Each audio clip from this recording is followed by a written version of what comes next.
Yang melarang riba itu siapa? Allah Subhanahu wa taala. Allah yang melarang, maka minta solusi ya sama yang melarang. Udah bener tadi, saya tidak menyalahkan. Allah tuh melarang riba, maka minta solusinya ya sama Allah gitu loh. Nah, sudah ada belum solusinya? That's the problem. Masalahnya kita jeli apa tidak melihat solusinya. Kadang-kadang kita itu cuman ini si A ngelarang-ngelarang riba tapi nggak ngasih solusi. Ya jelas lah saya manusia nggak mungkin bisa kasih solusi. Yang ngasih solusi itu Allah Subhanahu wa taala. Kita nggak pernah bisa kasih solusi. Kita cuman manusia. Anda bergantung sama manusia, kecewa, nggak bakalan Anda bisa. Mas, karena kalau kita nggak utang nggak akan punya. Gimana punya rumah? Gimana punya mobil? Gimana permodalan usaha? Gimana kita ini? Gimana itu? Mau tahu solusinya apa? Kan sudah ada kan? Sudah ada di Quran bahwa Allah membinasakan riba dan menyuburkan sedekah.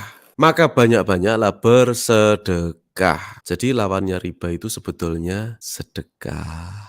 Pernah teman-teman merasakan punya rumah, punya mobil, punya modal usaha, tapi diawali dengan transaksi riba, kemudian dicabut nikmatnya. Nggak ada rasanya, bikin mudorot. Pernah nggak ngalamin itu? Jujur, saya pernah. Makanya kenapa setelah itu bertobat, jangan deket-deket lagi, jangan nyoba-nyoba lagi. Yang sedang nyemplung, kesulitan, ya ayo diskusi bareng-bareng, mungkin butuh diurai masalahnya, ya ayo diskusikan. Jadi karena dulu pernah terjerumus, makanya jangan sampai teman-teman terjerumus. Yang sudah terlanjur terjerumus, maka kita berikan pengalaman, inspirasi, sehingga apa? Sehingga bisa segera pulih, supaya Allah memberikan hidayah, memberikan berkahnya ke dalam rizki-rizkinya gitu loh.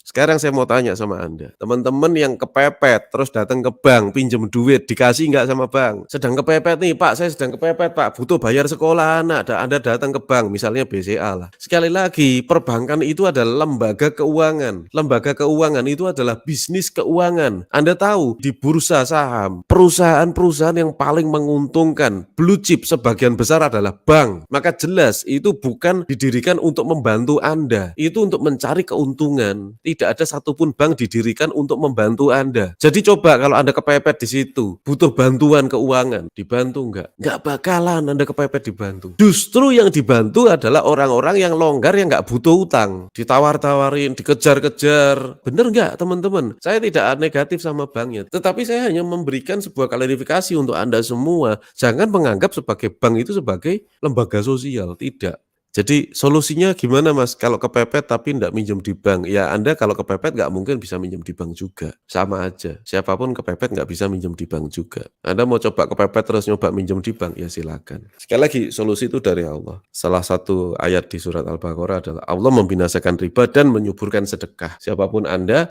berusahalah untuk terus-menerus setiap hari bersedekah. Yang dianjurkan adalah ba'da subuh itu ya. Jangan tidur, banyak-banyak bersedekah. Kita baru ngambil dari satu ayat saja, Allah membinasakan riba, udah langsung dijawab. Yang dibinasakan apa, yang disuburkan apa. Yang dibinasakan adalah riba, yang disuburkan adalah sedekah. Anda pengen bisnisnya subur, Anda pengen kehidupannya subur, Anda pengen keuangannya subur. Sudah jelas toh, jangan deket-deket sama riba, karena riba yang dibinasakan, yang disuburkan adalah sedekah. Simple. Jangan overthinking, jangan mikir kemana-mana. Jelas banget yang disuburkan apa, yang dibinasakan apa. Anda mendekati sesuatu yang dibinasakan, ya sudah, rasakan sendiri. Saya sudah pernah merasakan, makanya nggak mau, makanya terus belajar. Kalau kita terbuka, berarti Allah sudah kasih hidayah. Kalau kita belum terbuka, saya tidak menyalahkan. Karena hidayah bukan datang dari manusia, tapi juga datangnya dari Allah Subhanahu wa taala. Saya justru mendoakan orang-orang yang belum terbuka mindsetnya, ngutip sana, ngutip sini, untuk melawan bahwa riba itu haram. Silakan saja, itu hak Anda. Tugas saya adalah, saya tahu ini, saya sampaikan. Selesai tugas saya, oke?